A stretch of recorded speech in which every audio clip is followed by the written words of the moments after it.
Hello. Business, business environment, risk in business, and reward in business. थोड़ा और topic है,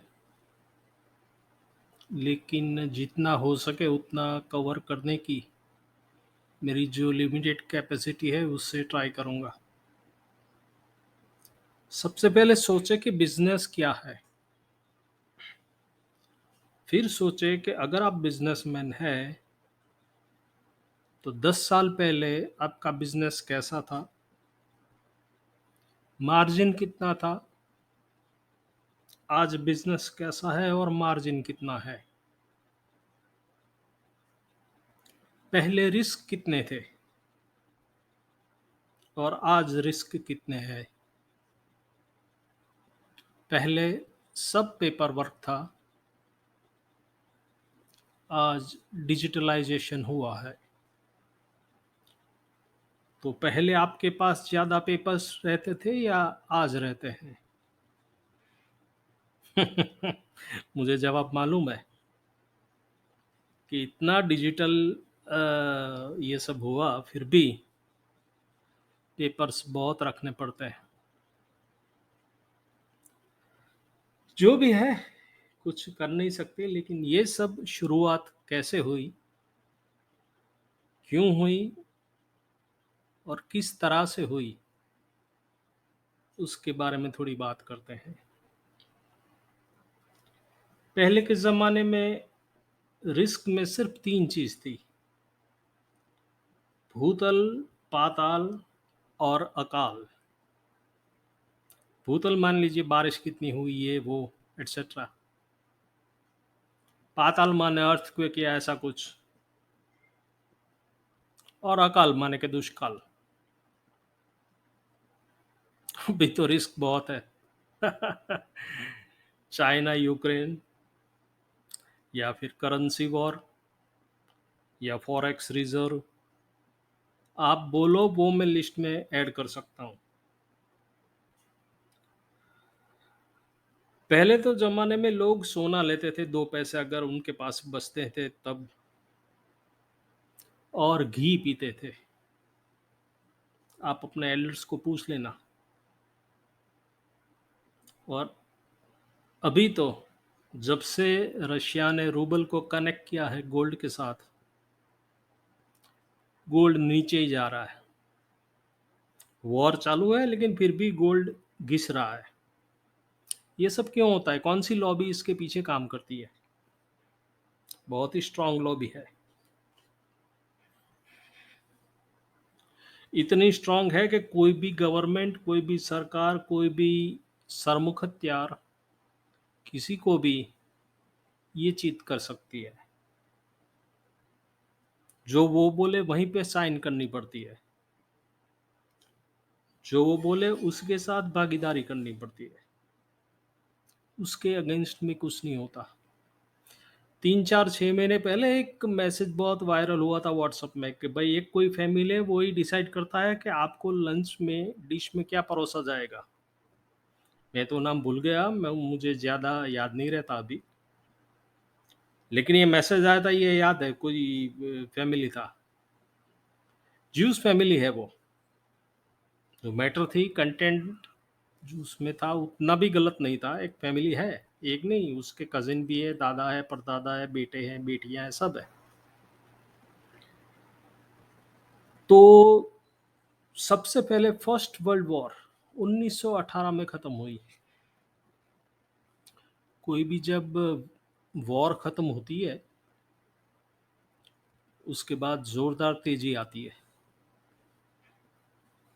ऐसी तेज़ी आती है कि लोग भूल जाते हैं कि कोई वॉर भी हुई थी। और उसके बाद 1929 में द ग्रेट डिप्रेशन आया अमेरिका में। बस कहानी यहीं से शुरू होती है। ज्यूज, आप जानते हैं, यहूदी लोग, उन लोगों ने फिर दो बिजनेस को एकदम मजबूत किया। पहला था बैंकिंग, दूसरा था इंश्योरेंस।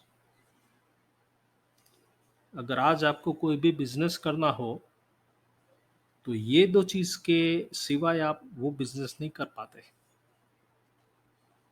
और ये चीज उन लोगों ने कई साल पहले सोच ली थी, सोच के उसके ऊपर अमल किया, और दूसरे उसके ऊपर अमल करें ऐसी पॉलिसियां बनाई गई। कोई भी देश में मेन चीज होती है कोर सेक्टर। आप जानते हैं कोर सेक्टर क्या होता है, उसके बारे में मुझे नहीं बोलना। बाकी का जो भी है वो एक्स्ट्रा है। लेकिन आजकल आप जाओ कहीं भी, एक एग्जांपल देता हूँ, बैंक में जाओ, बैंक में जाके कोई ऑफिसर के सामने बैठो, बोलो 5 लाख की मुझे एफडी करवानी है, उसके मुंह पे कुछ एक्सप्रेशन में चेंजेस नहीं होंगे। लेकिन अगर आप जाते हैं और बोलते हैं कि मुझे एसआईपी करना है और म्यूचुअल फंड में इंटरेस्ट है, तो उसका मुंह एकदम गुलाबी हो जाएगा। क्यों? क्योंकि उन लोगों को पर्क्स मिलता है, उनको घूमने ले जाते हैं वो लोग। अच्छा टारगेट हासिल किया है तो फॉरेन भी ले जाते हैं। तो जो मेन बिजनेस था उससे अभी चीजें हट रही है। बैंकिंग बैंकिंग नहीं रहा। इंश्योरेंस में भी बहुत सी नई स्कीम आ गई, जैसे कि टर्म इंश्योरेंस एटसेट्रा। फेलियर तो है लेकिन वो दिखाएंगे नहीं, और फेलियर है इसीलिए प्रीमियम ऊपर जा रहा है। सबसे पहली कार ली थी मैंने फियाट, पद्मिनी। फियाट तो तब नहीं थी, Padmini, premium Padmini. Second hand ली थी 15,000 या 20,000 में। उसके बाद जैन ली थी। तो वो जो कार थी उसका थर्ड पार्टी इंश्योरेंस एकदम नॉमिनल था। कोई भी आदमी उसको भर सकता था, 1,000 के नीचे था, लो ना मैं बोल दूं आपको। और अभी देखो, थर्ड पार्टी इंश्योरेंस, मेडिक्लेम इतना प्रीमियम हो गया है भैया। मेडिक्लेम तो लास्ट मैंने देखा था तो शायद 35 या 37 हज़ार था कुछ, मेरे केस में फैमिली का। जब शुरू किया था तब 8 हज़ार था। क्या बोले अब।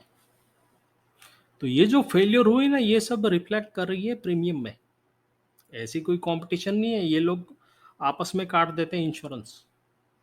बड़ा इंश्योरेंस है, मान लीजिए कोई रॉकेट का लेना है या स्पेस शटल का या फिर किसी शिप का, तो एक कंपनी इंश्योरेंस लेती है और फिर ऊपर काट देती है।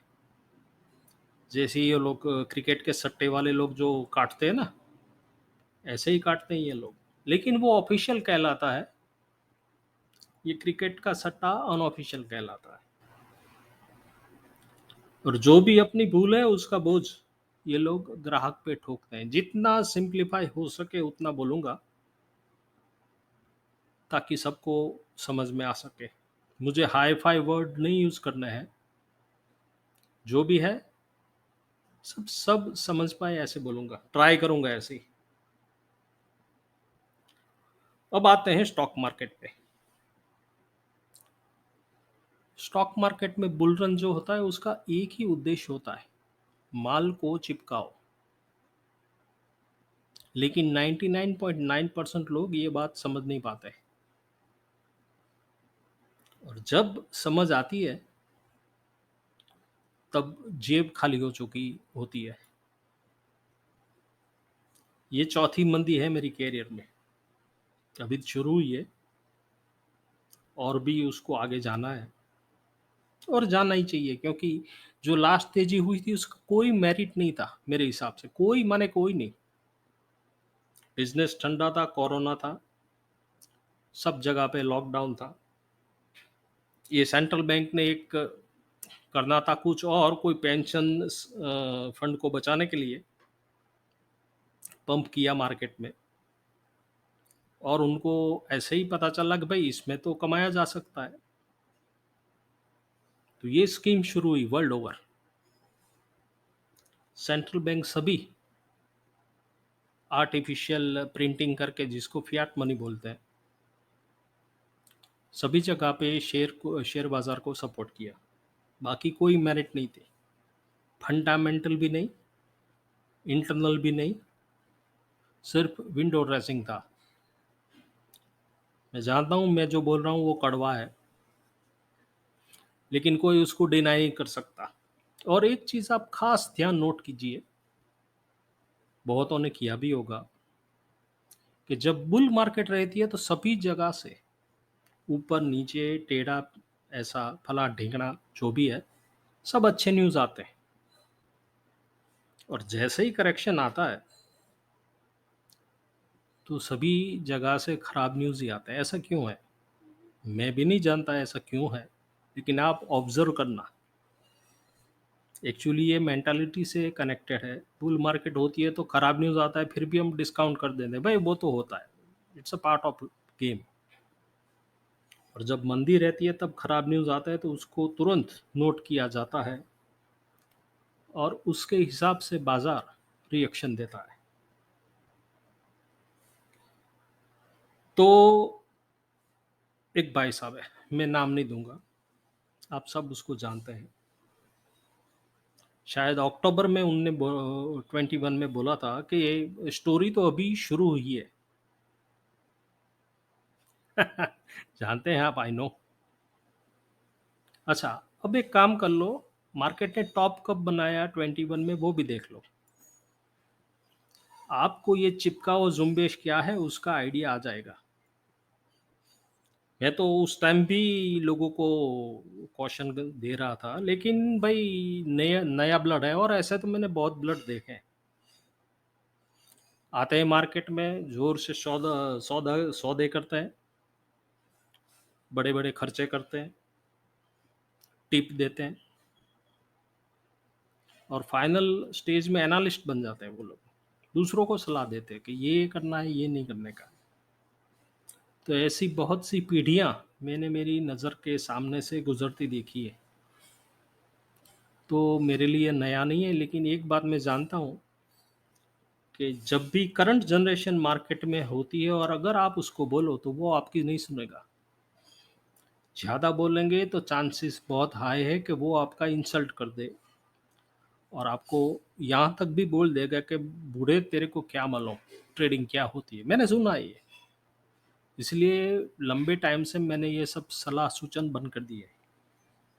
भाड़ में जाए उसका जो होना है हो, मैं अपनी संभाल के बैठूं यही काफ़ी है। तो स्टोरी तो अभी शुरू हुई है, यूट्यूब कर लेना, आपको मिल जाएगा क्या है ये। और तभी ये मार्केट ने टॉप बनाया था। आशा करता हूँ आप समझते हैं मैं क्या बोल रहा हूँ।